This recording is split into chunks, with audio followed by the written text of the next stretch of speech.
मुरैना जिले में चंबल नदी के बढ़ते जलस्तर को लेकर जिला प्रशासन पूरी तरह सतर्कता बरत रहा है। इसी क्रम में सोमवार को कलेक्टर अंकित अस्थाना और पुलिस अधीक्षक समीर सौरभ ने अचानक ग्राम भानपुर का दौरा किया और ग्रामीणों के साथ चौपाल लगाकर स्थिति की जानकारी ली।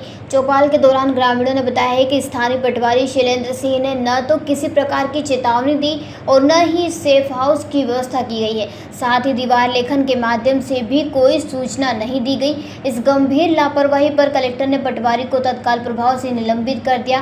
कलेक्टर ने बताया कि चंबल नदी का जलस्तर 138 मीटर के खतरे के निशान तक पहुंचने की संभावना है और रात में भी जलस्तर बढ़ सकता है। उन्होंने संबंधित अधिकारियों को सतर्कता बरतने और राहत कार्य में तेजी लाने के निर्देश दिए हैं। बढ़ते जलस्तर को देखते हुए कलेक्टर अस्थाना और एसपी सौरभ ने अंबाह विकासखंड के द्वारा भानपुर का भी दौरा किया और ग्रामीणों के बीच चौपाल लगाकर संवाद किया। उन्होंने ग्रामीणों को सलाह दी कि चंबल नदी के जलस्तर पर नजर बनाए रखें और निचले इलाकों के लोग विशेष सावधानी बरतें। उन्होंने यह भी बताया कि पिछले वर्ष भानपुर गांव में डेंगू फैला था, इसलिए इस वर्ष विशेष रूप से साफ सफाई बनाए रखने की आवश्यकता है।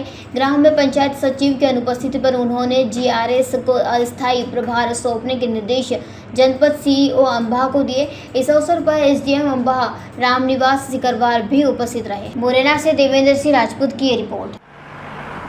जयराम जी, किशन काका, राम राम भाई, राम राम। क्या दोनों भाई बैठ के क्या हिसाब लगा रहे हो? ऊटी लहसुन के भाव आ गए क्या? अरे नहीं रे दादा, ये अपना रमेश नया मकान बनाने के लिए लोन ले रहा है। हिसाब किया तो पता चला कि लोन का पैसा तो ईंट और रेती में ही पूरा हो जाएगा। और अभी तो सीमेंट लानी है, सलिया लाना है और तो ठेकेदार को भी पैसे देने हैं। मेरे तो कुछ समझ में ही नहीं आ रहा कि कैसे बनेगा मेरा नया मकान। अरे किशन काका, कहाँ इन रेत सीमेंट और लाल ईंटों के चक्कर में पड़ रहे हो? मेरी बात मानो तो अपने घर को बाबजी एएसी ब्लॉक से बनवाओ। इसमें ना सीमेंट और रेत की जरूरत होती है, ना ही तराई करने की झंझट। और लाल ईंटों के मुकाबले आपका मकान काफी तेजी से बनकर तैयार हो जाएगा। इससे आपके पैसे तो बचेंगे ही, साथ ही मजबूती ऐसी कि सालों साल देखने की जरूरत नहीं।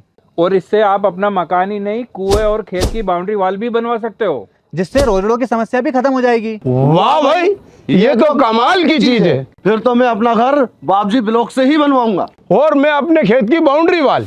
ज्यादा जानकारी के लिए स्क्रीन पर दिए गए नंबर पर अभी कॉल करें। बाबजी एएसी ब्लॉक्स, स्टील से मजबूती।